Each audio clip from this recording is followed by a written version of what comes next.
Maayong hapon, Negros. Ini ang Digicast Negros X. Ang nagapanguna nga napulog ka mga balita sa isla sa Negros ang amo ni gadulong sa inyo. Update ninyo kami via Facebook, YouTube, kag sa KCAT Channel 11. Kag sumubabatian naman kami live sa FM station nga 91.1 FMR Bacolod. Kag yari na ang top 10 nga mga balita sa Negros subong nga adlaw. Enforcement unit para ma-regulate ang mga ambulant vendors gitukod matapos ang viral video sa ginaulod nga manok. 70 anyos patay sa dehydration, 8 gindala sa health unit bangod sa suspected cholera sa Manapla. 8 ka mga persona ginsentensyahan sa life imprisonment sa National Judgment Day. 600 billion pesos ka legislative building ipatukod sa likod sa BCGC. Kag sa good vibes, saksiyan ang first and only St. James the Greater Replica Church sa Pilipinas kag Asya sa tripig ni Roming. Kabuhi naman sa lalaki nga nadalman sa panahor na bag-o pinaagi sa iya nga mga Rottweiler sa Baganan. Tinatanan sa Digicast Negros X. Sa number 10,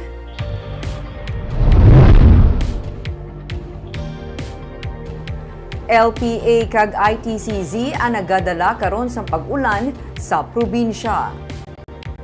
Gina-forecast sang pag-asa ang mga pag-ulan subong nga adlaw sa bug-os nga Visayas lakip na diri ang Negros Occidental bangod sa epekto sang low pressure area kag Intertropical Convergence Zone o kun ITCZ. Kagabi nagsulod sa Philippine Area of Responsibility ang LPA. Sa latest bulletin sang pag-asa, yara sa 245 kilometers east sang General Santos City ang LPA. Yara ini sa sulod sang ITCZ sunod sa pag-asa, gani ginpalapad yaman ang impluwensya sang ITCZ nga amo karon ang nagadala sang pag-ulan sa Visayas kag Mindanao. Nagapaandam man ang pag-asa sa posible pagluntad sang landslide kag flash flood.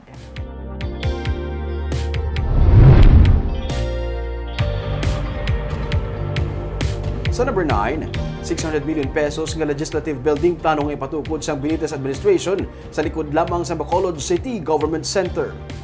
Agud madamo pa nga department offices ang ma-accommodate kag magligwa ang Bacolod City Government Center tuyo ni Mayor Albi Benitez nga magtukod sang 3-story legislative building sa likod lang sa BCGC. Sunod sa kay Benitez, kapin 600 million pesos ang pondo nga italana sa proyekto nga sarang sugdan kag matapos sa marason nga tuig. Kuhaan ang pondo kung kuhaon ang pondo gikan sa igadihon nga proposed loan agreement sang syudad sa bangko. Magapabili naman sa BCGC ang executive offices sa tion nga matapos na ang among proyekto.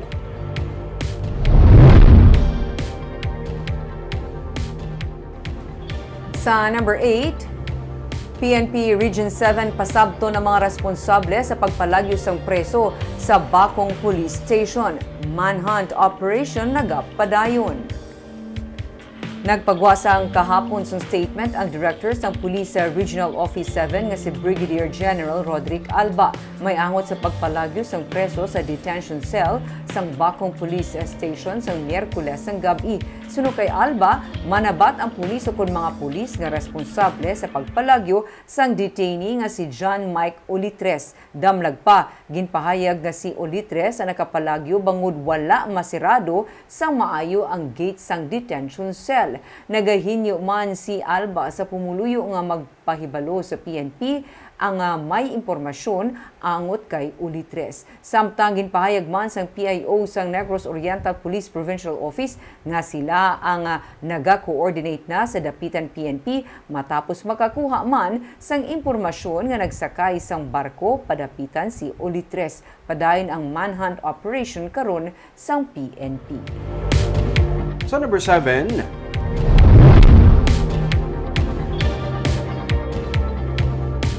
sa Banwasang Ilog, isa ka babae ginlapusan, nalipungan, pabugtaw niya. Wala na ang iyang mga alahas. Under observation karon na 29 anyos nga si Bernadette Misahon matapos ini malipong sa ginlapusan sa mga kawatan nga nagsulod sa isining nga balay sa barangay Manalad sa Banwasang Ilog. Sunod sa PNP, nagabot ang biktima sa isining nga balay kag nakita nga nagagamuna ang sulod sa iya nga kwarto. Iya man nabatian ang tingog sa duha ka mga lalaki kag sa ginpangita niya na galayon na lang siya nga ginlampusan sa matiga nga bagay sa iya nga likod. Sang nabugtawan ang biktima, wala nang iya sini nga mga alahas nga nagabalor tanan sang 10,000 pesos. May persons of interest na sa karon ng PNP kag mahimo magpasaka na sang kaso batok sa mga sospek sa masunod nga semana.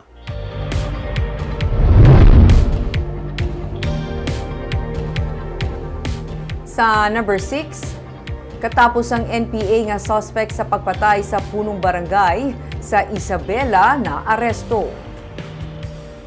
Gindakop kahapon sang Isabela PNP si Winnie Carillo, 53 anyos, nga suspect sa pagpatay sa punong barangay sa Isabela sang tuig 2018. Sa iya uma sa barangay San Agustin na aresto si Carillo paagi sa pag-serve sang warrant of arrest sa kaso nga murder. Si Carillo ang isa sa mga ginatudlo nga suspect sa pagluthang sa sadto chairman sang barangay San Agustin nga si Agapito Yurauba nga nagaresulta sang iya man sini kamatayon. Ginakabig nga top 6 most wanted persons ng Isabela si Carillo kag siya ang aktibo man nga miyembro sang unit militia sa idalom sang New People's Army suno sa PNP.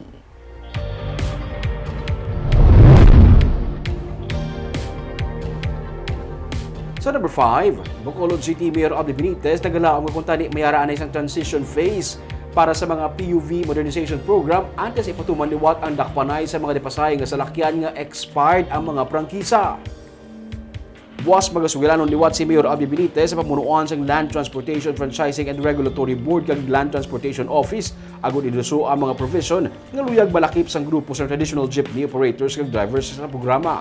Nalakip sa mga provision nga tuyo sang transport group nga malakip sa guidelines amo ang sole proprietorship para sa pag-avail sa modern jeepney sa baylo nga magtukod sa cooperative o kun korporasyon kag pagbakal sang mas barato nga modern jeepney. Luyag sang alkalde nga matigayon kung tani ang transition phase antes pa man mabalik ang dinakpanay sa karsada.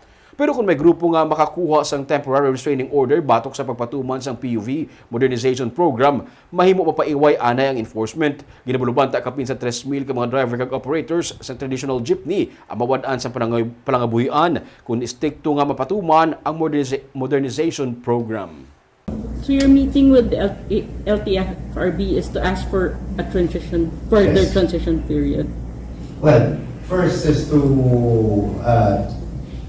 find out technically kung correcting natin ang ilang ginagawa. And if it's so, then we will lobby for its approval. Mayor, some groups may are filing a temporary restraining order. Legally, is it feasible in just in case on Monday, kung mapatod na din ang TRO, mapadahit ka with our apprehension? Of course, kung may TRO. I mean, nobody's above the law.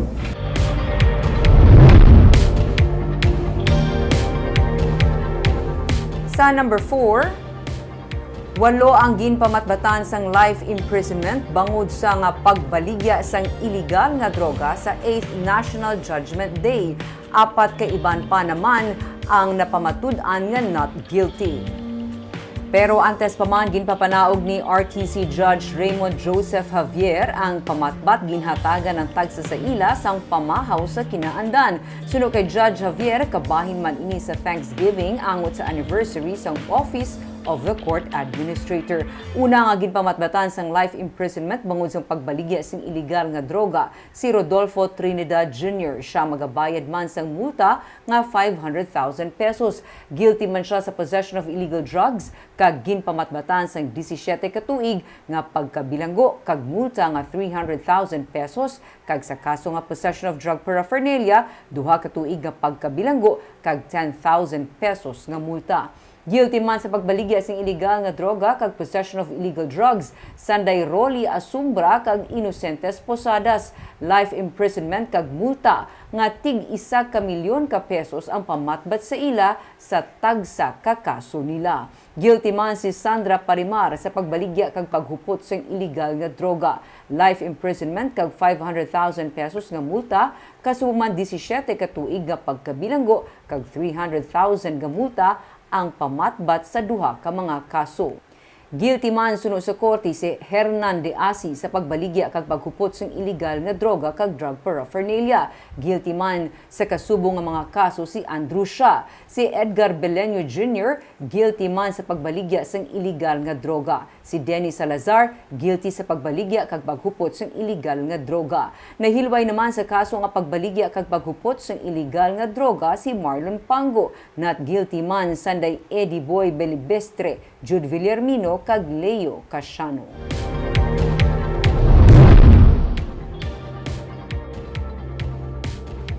Sa number 3, Backchip Center ang igapatukod sa full implementation sa Comprehensive Health Program sa syudad sa Bacolod. Sa 50,000 ka mga aplikant sa Bacolod Comprehensive Health Program, may 20,000 na diri ang aprubahan ng datala na ipanagtag sa mga indigents. Sunod sa kay Councilor Claudio Puentevella, Chairperson sa Committee on Health sa Konseho, magatukod man ang syudad sa Backchip Center para mapadasig at mapahapos ang pag-cater sa mga concerns sa mga indigent applicants. Sa Bacolod City Government Center, plano nga itukod ang center nga amuman ang mag-coordinate sa mga partner hospitals. Nakigsapol naman ang iya komitiba sa mga punong barangay para sa validation sa mga aplikante, ilabi na ang paghaylo sa mga aplikante para magpamiyembro sa Philippine Health Insurance System. May need pa to purchase printers or mga equipment bala para sa amo ng part ng backchip office no center or backchip center nga gina-prepare no which will be under the mayor's office para ma-fully implement ang program. Sa number 2,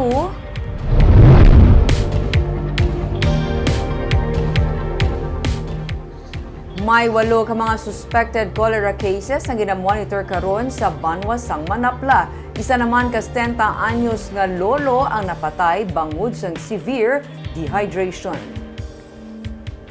Angot diri nagmando si Mayor Manuel Escalante sang disinfection sa market kag sa Palapala. Temporaryo man nga ginpauntat ang pagbaligya sa mga ambulant vendors. Nagpatigayon sang rekorida ang Banwa agudto mapahalong ang mga pumuluyo. May ginporma na nga mga team sa mga barangay para sa advocacy. Suno kay Escalante, subo nga adlaw nagkuha sa mga water sample para ipadala sa laboratory testing. Ginkuhaan naman sa mga specimen para sa laboratory test ang mga nagmasakit nga pumuluyo para mapatod ang gintunaan sang ilang mga ginabatsyag. Suno sa alkalde, pila sa 8 ang gin-discharge na gikan sa Rural Health Unit.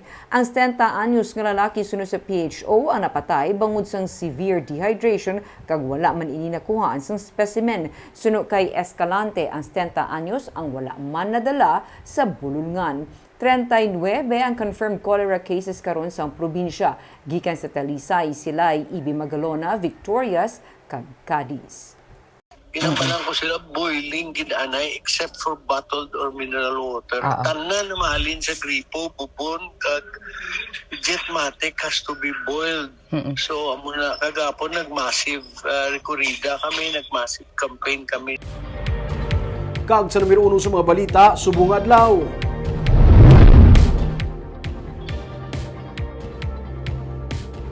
Matapos mag-viral ang video sang fried chicken niya ginaulod, Bacolod City Mayor Abel Benitez nagtukod siyang enforcement unit para mag-regulate sa mga ambulant vendors o kung mga nagalibod sa pagkaon sa Bacolod. Yan ang report ni Nico Delfin.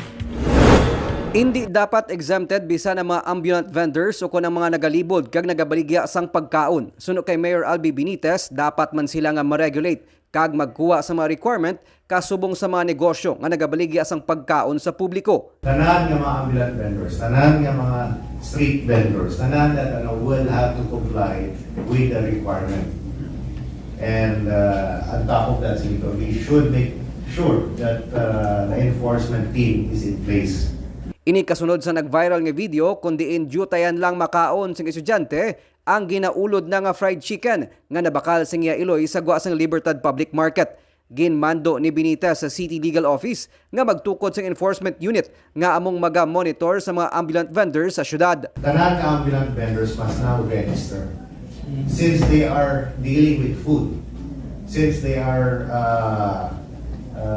selling items that are consumed by the general public, kinahanglan mayara sila sa regulation as far as food business is concerned. So they are not exempt. Naggayo man ang alkalde kay Councilor Celia Flor, ang chairperson sa Committee on Markets and Slaughterhouse, nga magtukod sang ordinansa nga maga-regulate sa tanan nga mga ambulant vendors. It cannot just be illegal na. Nason pulit sila, by next day, balik sila. There has to be some sort of commensurate penalty para Nagapating alkalde nga pinaagi sa ordinansa sarang man maplastar sa mga nagakaangay nga lugar ang mga ambulant vendors agod hindi man sila makaapekto sa lakat sang trapiko sa syudad. Nico Delfin para sa Digicast Negros.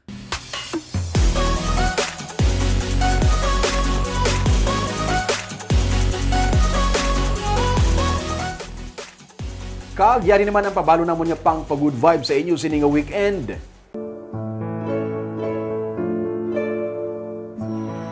Sa sulod sa katubuhan, makitaan ining matahong nga simbahan. Sa likod sini, ang mga matag-as nga kabukiran sa Negros. Masobra isa ka tuig antes ini nahuman kay man, replika ini sa isaman kasimbahan sa Bosnia. Tanan, pati kadakuon nga kolor, nakip na ang design sa stained glass, replika man sa orihinal nga simbahan. Ini ang nagaisahanon nga replica church sa St. James the Greater sa Pilipinas kag sa bilog nga Asya. Pamasyaranta ini, buwas sa tripping ni Ruming.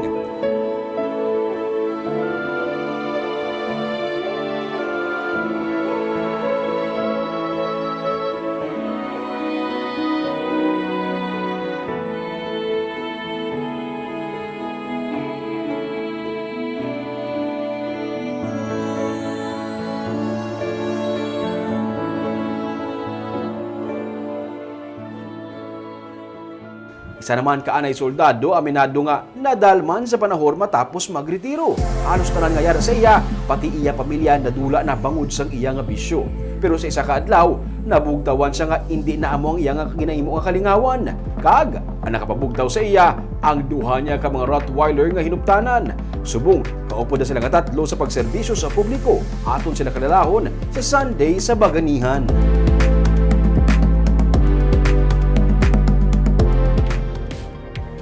Barb, bisan ang mga simbahan, pwede siya mga tourist destinations.